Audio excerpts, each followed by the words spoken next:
Так, всем привет! Начинаем вторую часть ответов на вопросы. На сегодня вопросов поменьше, всего на один лист, но с двух сторон. По поводу ваших замечаний, то, что ответы на вопросы проходят немножко нудно и может долго. Но тут, во-первых, у нас не совсем развлекательное шоу, чтобы были шутки и танцы с бубнами. У нас все-таки, так сказать, познавательная передача. И, наверное, коротко совсем, конечно, не получится отвечать на вопросы. Наверное, видео все-таки будет длинными выходить, поскольку короткие вопросы, короткие ответы не совсем уместны в данном случае. И вопросы типа какие надо смотреть и поменяйте, наверное, большинство все-таки не устроит тех, кто задавал. Поэтому будем отвечать в форме диалога, обсуждением проблемы в нескольких ракурсах. Значит, первый вопрос задает Виктор Кукин. Здравствуйте, у меня такая проблема. Ford Focus 2 2005 года на скорости от 80 до 100 км в час возникает вибрация по кузову. Грешил на опоры двигателя, поменял все по кругу, все три, вибрация осталась. Что может быть? Это наиболее часто встречаемое явление на двухлитровых машинах. Возникает оно вследствие зачастую износа внутренней гранаты левого или правого привода. Для того, чтобы точно устранить, для того, чтобы точно провести диагностику, нужно исключить варианты плохой балансировки колес, в частности передних, либо непосредственно исключить возможность кривого обода колеса. То есть это тоже может влиять на вибрацию, потому что привод это достаточно дорогостоящая вещь, и покупать его, не убедившись в том, что он неисправен, тем более там есть левый и правый, то есть нужно выяснить точно, какой из приводов неисправен. Ну, если есть подменные элементы, то можно его заменить, прокатиться и точно понять. Если же нет, то приходится прибегать к таким методам, косвенным, что ли. Сравнение люфтов во внутренней гранате между левым и правым. Если сильно изношена внутренняя граната, то разница будет присутствовать. Также может вследствие вот этой вот вибрации, вследствие износа внутренней гранаты, может порваться пыльник.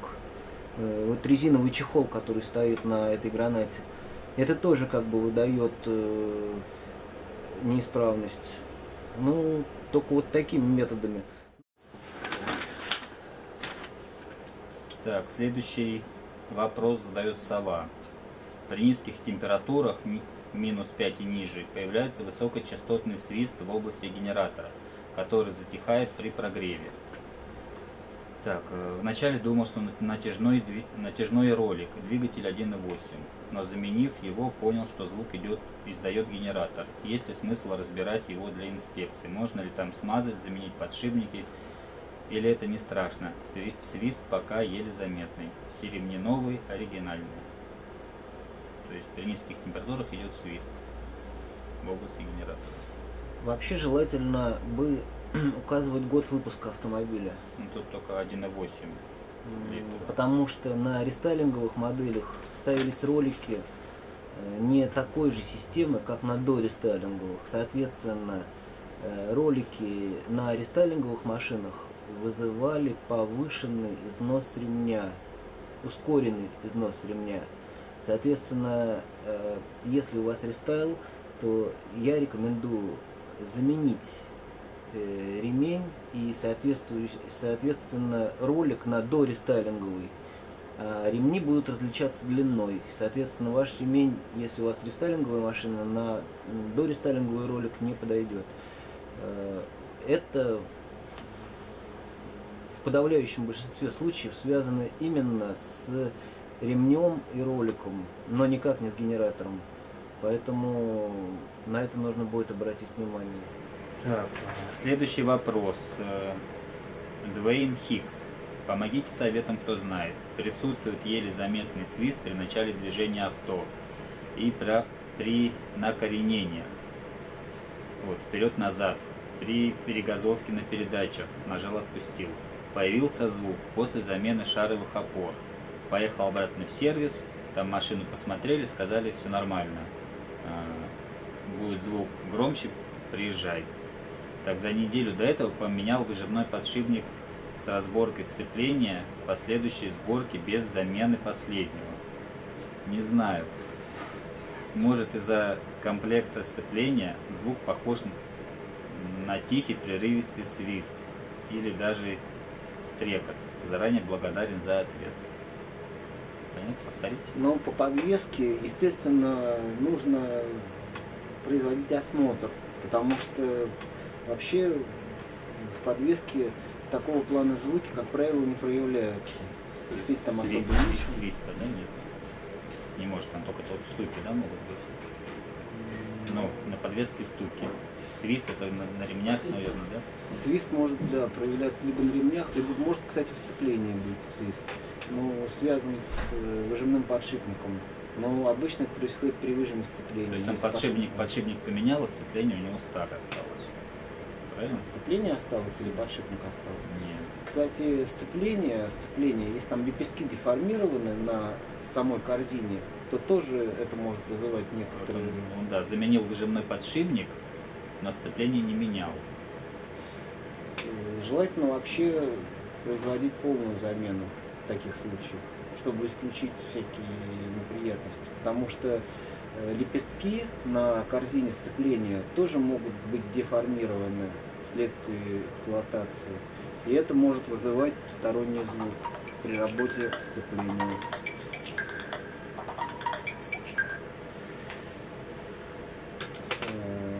Ну а по подвеске, естественно, внешний осмотр.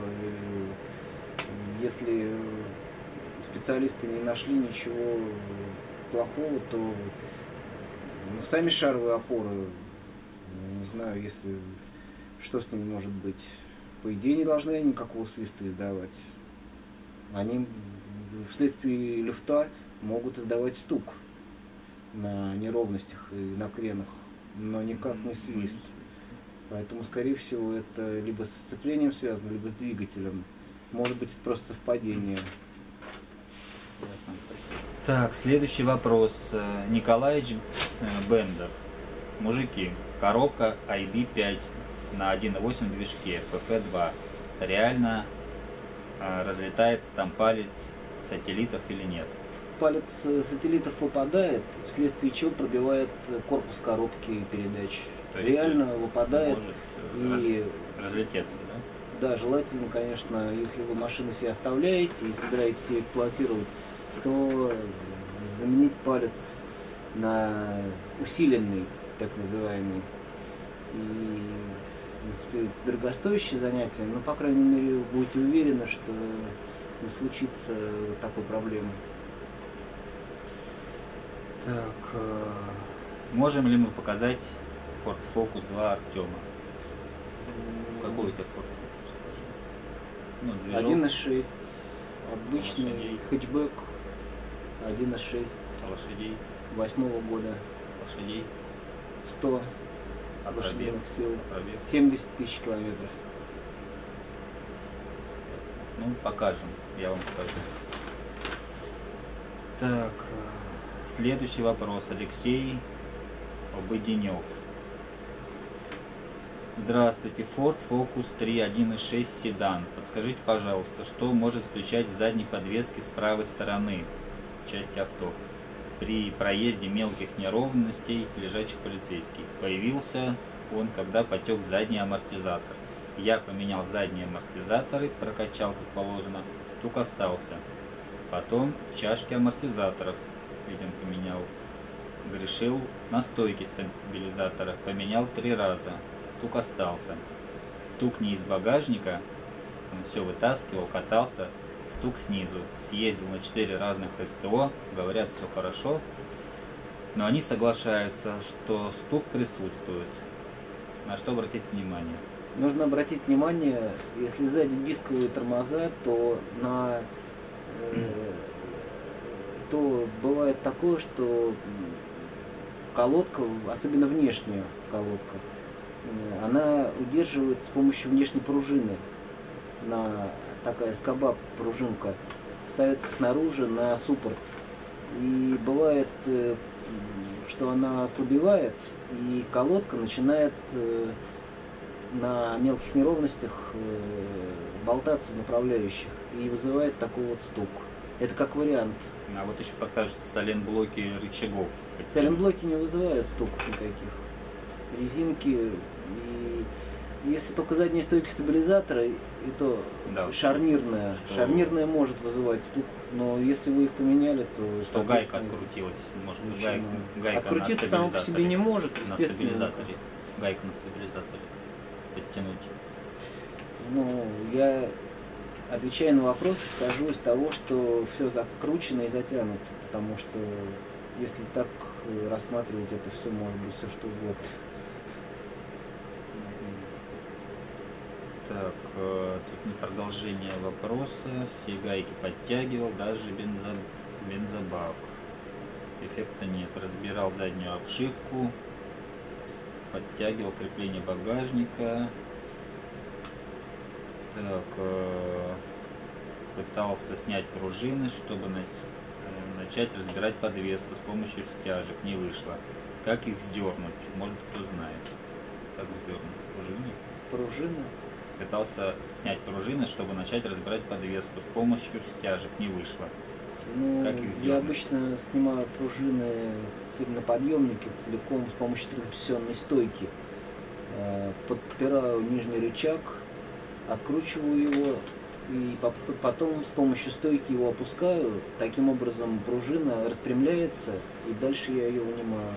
Но такое же можно произвести на земле с помощью подкатного домкрата. Это более тяжело, но в принципе возможно. Подкатить домкрат под рычаг, поджать его, отпустить болт, ну и соответственно, отпустив домкрат, пружина разожмется, и ее можно оттуда демонтировать. Спасибо. Следующий вопрос. Андрей Захаров. Замена ремня ГРМ рестайлинг 1.4. Был ли опыт установки ролика с натяжным от дорестайла? И вообще возможно ли это? Ролик, использовавшийся как натяжитель ремня ГРМ, был другой конструкции только в начале 2005 года. Но он принципиально отличается. Его невозможно поставить, на рестайлинг, другая модель. На рестайлинг? Даже, скажем так, не рестайлинг, а дорестайлинг, потому что автомобиль 6-го года является тоже дорестайлинговым, но ролик там уже нового образца. Это лишь на небольшой партии машин ролики были другого образца. Это только начало 5-го года. Самые первые, вторые фокусы. Так, следующий вопрос. Макс Салтин. При подключении АКБ после снятия скидываются параметры, дата и время. Крайняя дата 31.12.13, дальше даты нету. Лечится данная операция путем выставления времени 23.59, 31.12.13 год. После этого появляется 14 год. Такие манипуляции напрягают, и поэтому вопрос в следующем. Прошивается ли приборка на дальнейшие года, 14, 15, 16 и так далее? И если прошивается, можете номер прошивки скинуть. Можно ли ее залить с помощью ELM-ки?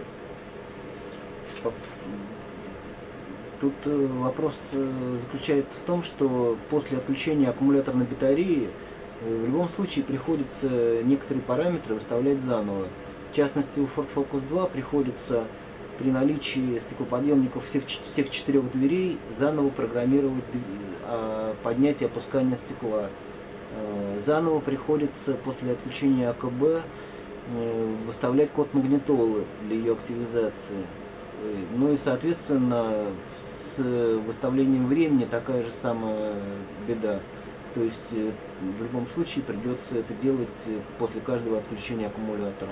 Не лечится, да, это? Ну, с помощью ELM это все нельзя перепрошить или восстановить так, чтобы это не приходилось заново вводить. А почему у И него? к тому же не приходится постоянно выключать аккумулятор. Ну, а почему до 2013 года это очень старый автомобиль? Почему нет 14, 15, 16?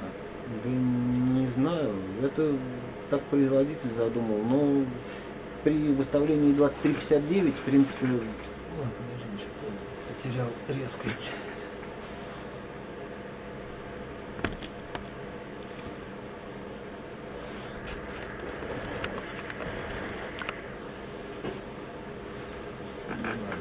при выставлении данного времени, данного дня и данного года будут появляться следующие года и даты. Поэтому в этом нет никакой проблемы. Так, ну все, мы ответили на все вопросы. К этому видео пишите свои новые вопросы. Всем спасибо. До свидания. Пока. До свидания.